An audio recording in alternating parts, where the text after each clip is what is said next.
Hi, I'm Kristen Goodwin. On this episode of the Fox News Rundown, President Trump's 2020 campaign manager, Brad Parscale, catches up with host Dave Anthony about why he feels the impeachment fight will help the commander-in-chief's reelection effort. He'll also weigh in on the Democratic presidential candidates and who he feels pose the greatest and the least threat to the president.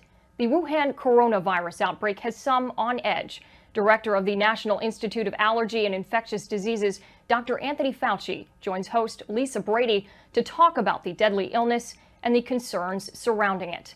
Plus commentary by Fox News senior judicial analyst, Judge Andrew Napolitano. The Fox News Rundown is a daily news podcast where we take a deeper look at the stories important to you.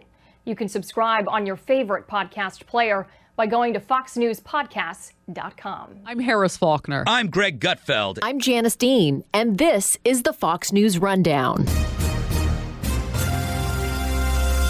Friday, January 24th, 2020.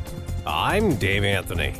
The impeachment trial continues today, but the president's campaign manager tells us it's only helping their effort to reelect him. The president's able, and we're able to go out and talk about policies and things, while all they talk about is, Trump bad, get him out. I'm Lisa Brady. It's a virus that keeps reinventing itself, finding new ways to jump from animals to humans, and leaving health officials on high alert as they try to contain the latest outbreak. It really is quite important for us to seriously consider, which we are, to try and develop what we call a universal vaccine that would cover the whole group of these coronaviruses. I'm Judge Andrew Napolitano, and I've got the final word on the Fox News Rundown. For a third day in a row, the 7 House Democrats prosecuting President Trump will be making the case for senators to vote him out for abuse of power and obstruction of Congress over holding up military aid to Ukraine while demanding an investigation into Joe Biden and son. No president has ever used his office to compel a foreign nation to help him cheat in our elections. Congressman Jerry Nadler during the trial on Thursday. He argues that even if we disapprove of his misconduct, we cannot remove him for it. Frankly, that argument is itself terrifying. Starting Saturday, the Trump legal team will also get up to 24 hours to present a defense. But with a Republican majority in the Senate and 67 votes needed to convict, it is widely expected the president will be acquitted. I can tell you from the campaign side, the impeachment has done nothing but help us. Help? Oh, yeah, fundraising, numbers. Brad Parscale is the Trump 2020 campaign manager. Americans aren't dumb. They see this for what it is. And, our fundraising numbers skyrocketed and have stayed up since this started. Our recent voter scores and our other kind of things we use in data science have all shown up. People are sending me polls. Everything. There's not a metric I have right now that's down from this. Polls have shown over this process at times, even there was a Fox News poll, that 50% or so of Americans thought the president should be impeached and removed from office. I think it's a very partisan. You have a very strong base on both sides right now that is very. I feel like it's a little bit like World War I. They're just entrenched. Right. They're not moving anywhere. And I think when you ask them and the way they sample those and do stuff, you can flip back from 40 to 50s and things like that. Look, not much has changed in that partisanship. And the only thing that's changed now is the president has really secured up the Republican base compared to 2016. So we're in a better position. And what they've done in kind of dismissing independents in a lot of this, because independents are very much about getting things done. Mm-hmm. The president's able, and we're able to go out and talk about policies and things, while all they talk about is, Trump bad, get him out, And so that's all they do. It's like Tarzan, and that's all they say. And that gives us a great window to talk to the independents. What number would you say is the independent in this whole thing? You said 40. Maybe, people talk about 40 on each side, maybe? I think the Trump base strong, entrenched is probably somewhere between 43 and 44%. All right, so on election day, likely voter. That's what you get. You're going to get that. Well, the other thing automatically. Here's the thing: is people play with a lot of things. So you got likely voters, registered voters, adults. Mm-hmm. I mean, they do all kinds of stuff. There's doing a very good likely voter poll is very expensive. You don't see a lot of those. They can cost a really good one across the United States to really know what's happening is $1 million to $2 million. When you're talking about the swing states, obviously the president won some huge ones with Wisconsin and Michigan. Pennsylvania and Michigan. Right. Those were they carried him to the presidency. Where are you? But you like what you just said, though. It used to be Ohio and Florida were the swing states. Now we talk about now we've changed the map. Now Ohio was pretty easy. Ohio was a nice win. I mean, as far as the percentages what's funny go. is everyone now, back in 2016, I used to do these radio shows right towards the end as being digital director and kind of being Jared's deputy, and people were like, "Oh, we got to win Ohio, Florida. Those are the swing states." Now it's like, oh, now you have to win Michigan.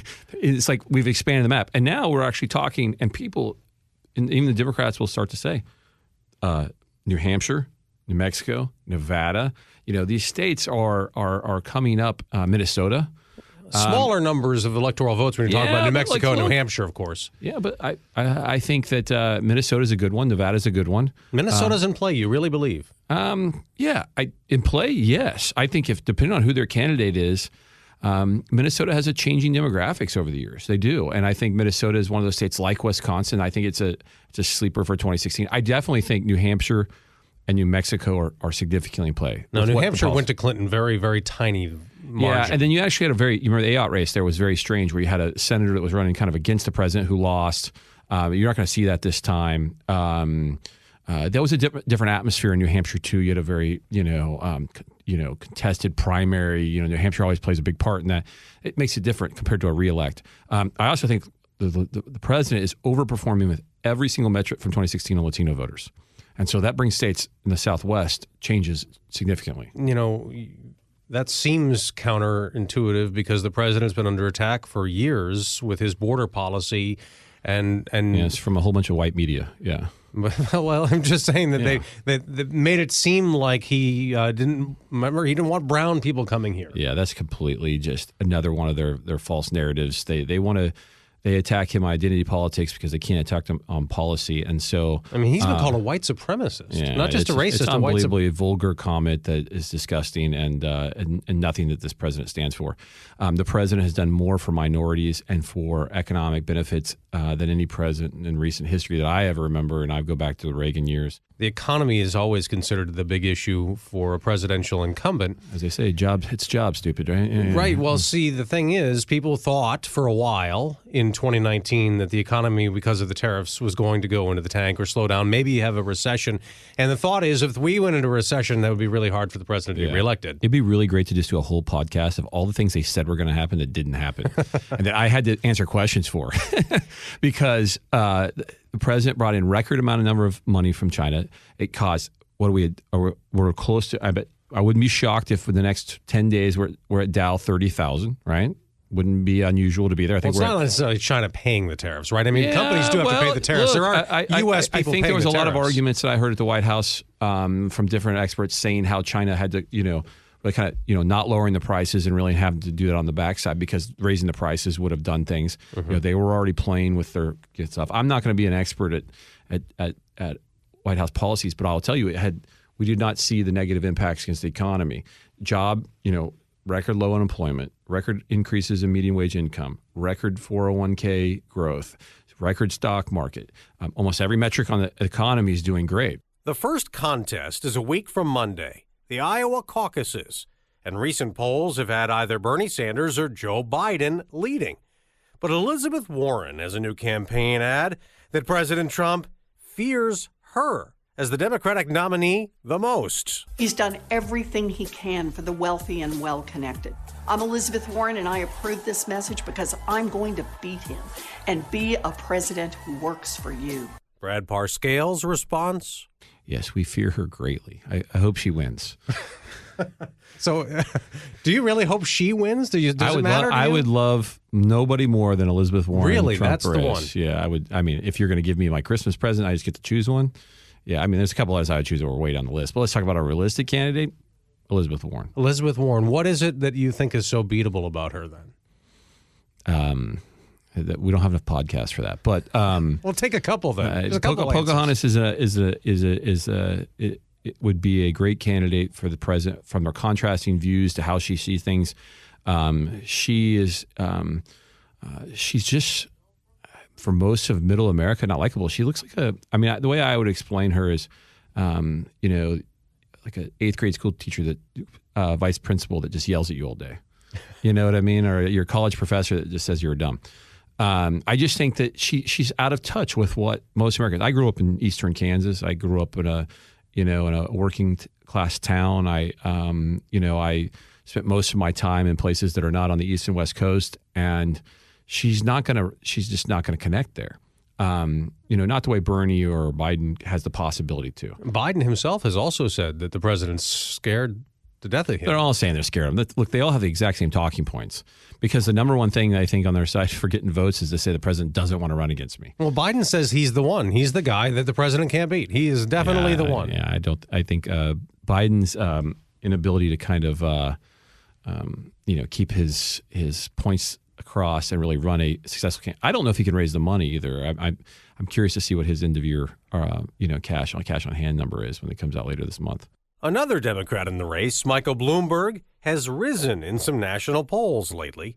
And his campaign manager, Kevin Cheeky, told Fox and Friends Thursday Elizabeth Warren better watch out. I think she's nervous that Mike Bloomberg is catching up on her. Mike is now in 4th place in this race and will probably pass her and be in 3rd place. These are 2 or 3 very encouraging polls. No question about it. Bloomberg has said he's spending all his money to get rid of Trump and could spend up to $1 billion to help the Democratic nominee, even if it isn't him.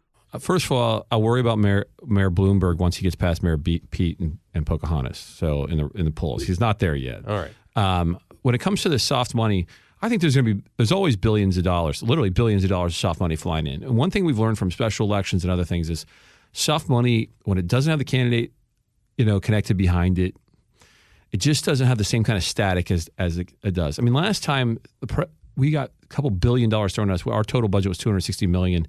And if you look at the effectiveness of our hard dollars compared to them, it's almost 20 to 1, a soft dollar. So he'd have to spend billions. I'm not worried about that. I think the Bloomberg's message is wrong. I don't think he's connecting. I think he's too New York, and maybe the New Yorkers will understand it. But, I'm not worried about the New York and the California vote. But what if in October he's not the nominee, yet he spends, and all over the TV for a month, all we see are anti-Trump ads that he paid for? That's all he did last time.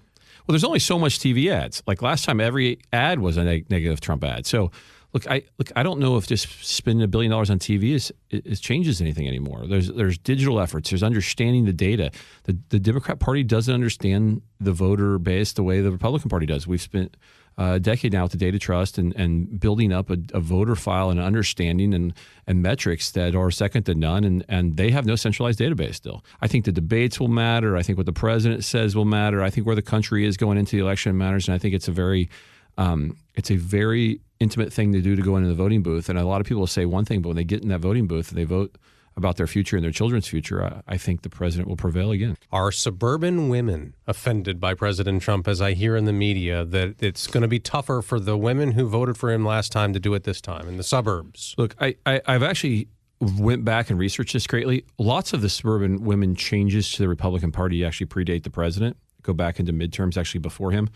A lot of people are like, oh, my God, look at the suburban women decline in the 2018 race, right? Everybody said that significantly. Did you know the 2018 suburban women vote matches the 2014 suburban women vote for Republicans? Matches, identical. Women overall across America, according to our focus groups and polling, don't like politicians. It's not they don't like Republicans. They don't like the Democrats either. Okay. They are turned off by what's happening in America with our partisan atmosphere. So what do you do to turn them to Trump? Now, that's the thing. But remember, when they go in the voting booth, they're voting for the policies of a president, what they think is going to be better for this country.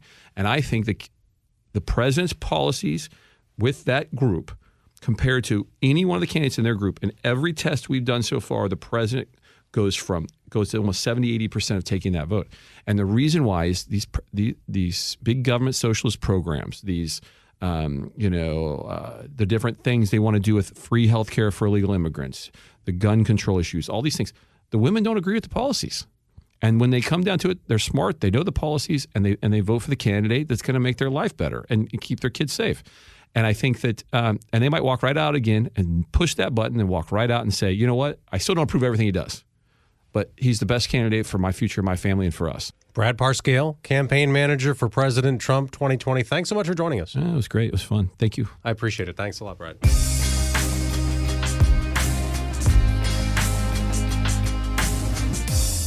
This is Judge Napolitano with your Fox News commentary coming up. The outbreak of a new type of coronavirus that appears to have started in China has been spreading quickly in Asia, killing more than 20 people and sickening hundreds. The first U.S. case confirmed in Washington state. Though on Thursday, the World Health Organization decided it's too soon to declare a global public health emergency. It may yet become one. The WHO Director General, Dr. Tedros Ghebreyesus, says it is an emergency in China, where some cities have essentially been shut down, like a giant quarantine for millions of people. They've also canceled major public events for the Lunar New Year in Beijing. In the U.S., airport screenings of international passengers, especially related to central China, have been expanded. White House spokesman Hogan Gidley. We are monitoring this situation in real time. The president has been briefed and remains consistently vigilant in making sure that this doesn't spread throughout our country. Other possible cases were being monitored Thursday in California and Texas, also involving travelers. Symptoms of what's being called the novel coronavirus can include fever, cough, and shortness of breath, similar to other respiratory infections, which can include other types of coronavirus. Coronaviruses are viruses that we've had a lot of experience with. Dr. Anthony Fauci is head of the National Institute of Allergy and Infectious Disease at the National Institutes of Health. They're viruses that occur in animals and in humans, and there are 4 coronaviruses that account for about 10 to 25% of all of the common colds and mild upper respiratory infections that we get every winter in our community. However, in 2002, a coronavirus from the big family of coronaviruses that jumped species from an animal reservoir and infected humans in China, and that is the now famous SARS virus, severe acute respiratory syndrome, that led to a global pandemic in 2002, 2003 with 8,000 cases and 775 deaths. He says SARS was contained and stopped with classic public health measures, identification, isolation, and quarantine. But a decade later, in 2012, another coronavirus jumped species from animal to human, known as Middle East Respiratory Syndrome. That infected over 2,000 people, killing about 800. The disease is serious, a 10% mortality with SARS and about a 30% or so mortality with MERS. So the bottom line, it's a virus who historically has been a relatively benign virus, but when an animal version of it jumps species, it can cause serious respiratory disease, particularly among elderly individuals and those who have underlying conditions. That was part of my next question, because when there's an outbreak of anything, it tends to scare people.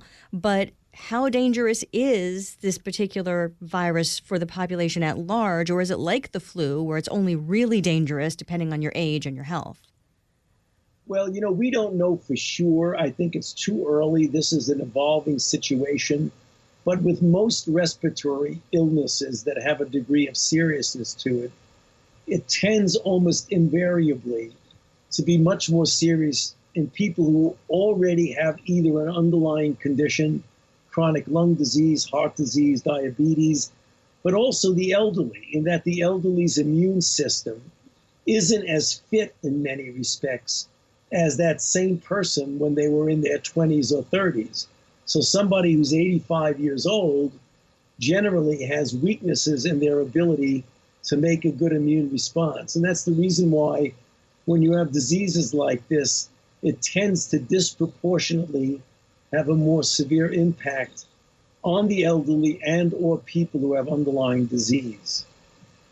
It seems like we're already working through some of the same steps that were used to combat SARS: identification, isolation. I know China has started locking down some cities now, trying to really help contain the spread by limiting people's movements.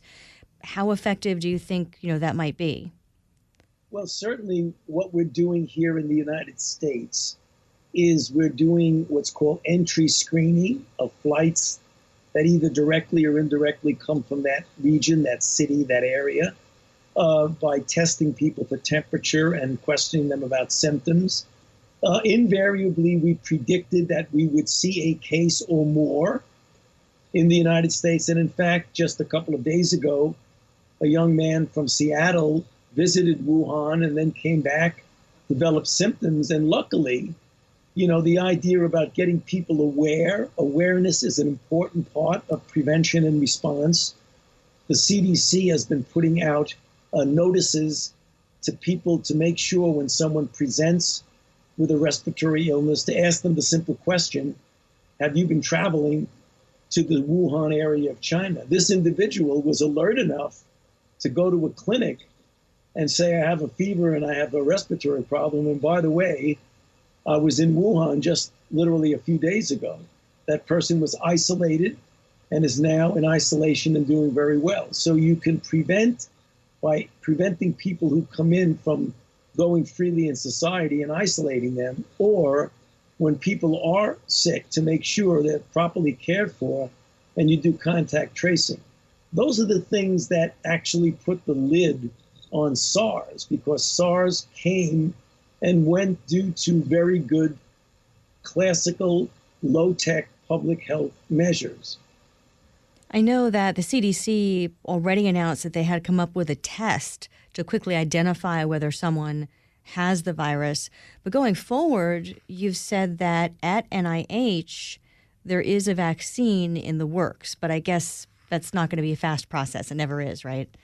Well, you know, vaccine is a multi-step process. We jumped on this pretty quickly.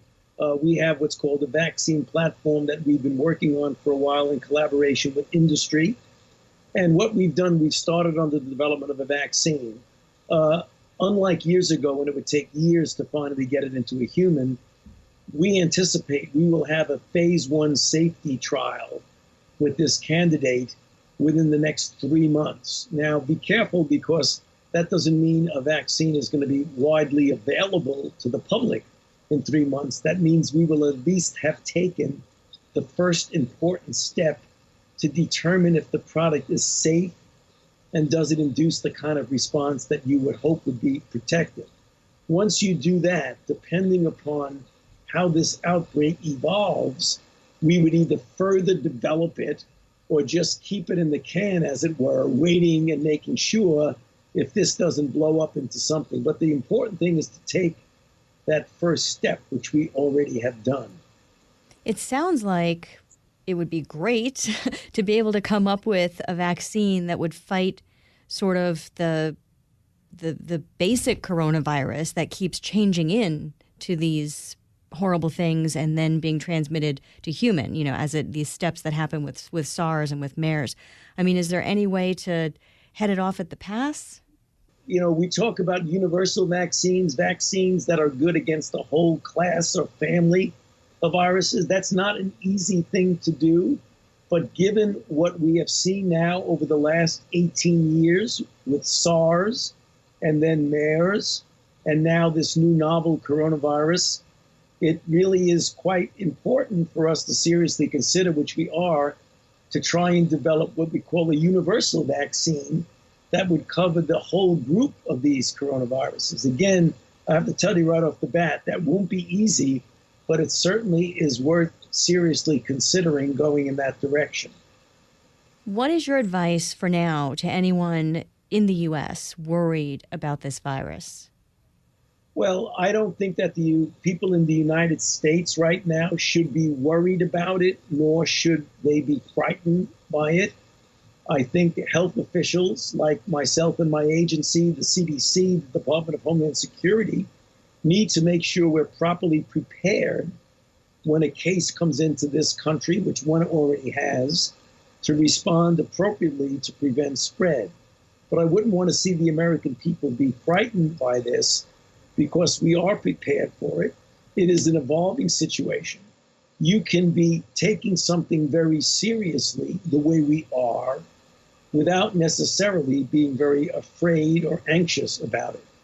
So that's my advice would be, is right now there's really no coronavirus that's deadly out there for the American public. We have that one case which is being well taken care of, but follow what's going on. And when there will be public health announcements, pay attention to them. And obviously, wash your hands. Well, yeah, but that goes well beyond these coronaviruses. I think right now we're in the middle still of a flu season.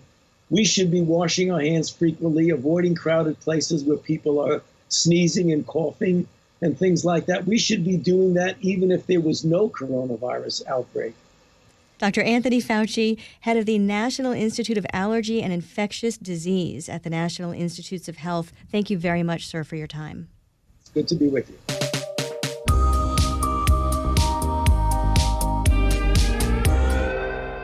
America is a special place. Every 4 years, we do something most people across the globe only dream of. Democracy 2020. It's in your hands. Fox News. America is watching. And now, some good news with Tanya J. Powers. Rocker John Bon Jovi is giving back to his home state. He's opened a third John Bon Jovi Soul Kitchen, which is a nonprofit, pay-what-you-can style restaurant. This time it's located on the Rutgers University campus, and it serves both paying and in-need customers. Here's how it works.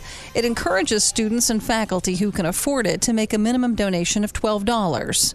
They can also pay it forward by swiping an extra meal for non-paying diners. Gourmet Dining President Michael Frangillo says the company approached John Bon Jovi and his wife Dorothea about it about a year ago, after seeing dozens of students lined up at a campus food pantry. 1 out of 3 students in the country is food insecure. Think about that. 1 out of 3 college students is food insecure. Dorothea explains how it works. Students in need who are unable to pay contribute by volunteering.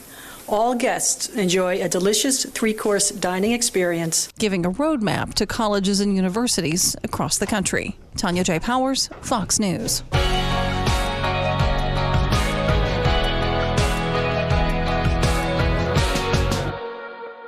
It's time for your Fox News commentary. Judge Andrew Napolitano. What's on your mind? I don't blame President Trump for his angst and bitterness over his impeachment by the House of Representatives. In his own mind, he has done, quote, nothing wrong and has not acted outside the constitutional powers vested in him, and so his impeachment should not have come to pass. Hence his public denunciations of his Senate trial as a charade, a joke, and a hoax. His trial is not a charade or a joke or a hoax. It is deadly serious business based on well-established constitutional norms. The House of Representatives, in proceedings in which the president chose not to participate, impeached President Trump for abuse of power and for contempt of Congress. But did he act criminally? And is it constitutionally necessary for the House to point to a specific federal criminal statute, a crime committed by the president, in order to impeach him and trigger a Senate trial? Here's the backstory. The Constitution prescribes the bases for impeachment as, quote, treason, bribery, or other high crimes and misdemeanors. However, this use of the word crimes does not refer to violations of federal criminal statutes. It refers to presidential behavior that is so destructive of the constitutional order that it is the moral equivalent of crimes. I'll give you a couple of examples that others have used as well. If the president moved to Russia and ran the executive branch of the American federal government from there, or if he announced that Roman Catholics were unfit for federal office and he wouldn't nominate any, he would not have committed any crimes. Yet surely these acts would be impeachable because when done by the president, they are the moral equivalent of crimes, and they are so far removed from constitutional norms as to be impeachable. In Trump's case, though the House of Representatives chose delicately not to accuse the president of specific crimes, there is enough evidence here to do so. Federal election laws, for example, proscribe as criminal the mere solicitation, asking for help for a political campaign from a foreign national or a foreign government. There's no dispute that Trump did this. In fact, the case for this is stronger now than it was when the House impeached him last year. Since then, more evidence, which President Trump tried to suppress, has come to light. This behavior implicates 2 other crimes. One is bribery. The other crime is contempt of Congress. When the House Select Committee on Intelligence sought the emails that were eventually unearthed by the press and then sought testimony from their authors, Trump thumbed his nose at the House Instead of complying with valid, lawful House subpoenas or challenging them in court, Trump's folks threw them in a drawer. Now, where does all this leave us at the outset of Trump's Senate trial? It leaves us with valid, lawful, constitutional arguments for Trump's impeachment that he ought to take seriously. That is, unless he knows he will be acquitted because some Republican senators have told him so. I don't know if that happened, but if it did, whoever may have whispered that into the presidential ear is unworthy of sitting as a juror and has already violated his or her oath of, quote, impartial justice and fidelity to the Constitution and the law. Back to our initial question. What is required for removal of the president? A demonstration of Presidential Commission of High Crimes and Misdemeanors, of which, in Donald Trump's case, the evidence is ample and uncontradicted. Judge Andrew Napolitano, Senior Judicial Analyst, Fox News. You have been listening to the Fox News Rundown. Stay up to date by subscribing to Fox News Radio's hourly newscast at foxnewspodcasts.com. And for up-to-the-minute news, visit foxnews.com. Download Fox News Channel's The 5 podcast for free. 5 of your favorite Fox News personalities discuss current issues in a roundtable discussion. Get it now on Apple Podcasts, Google Play, and Fox News Podcasts.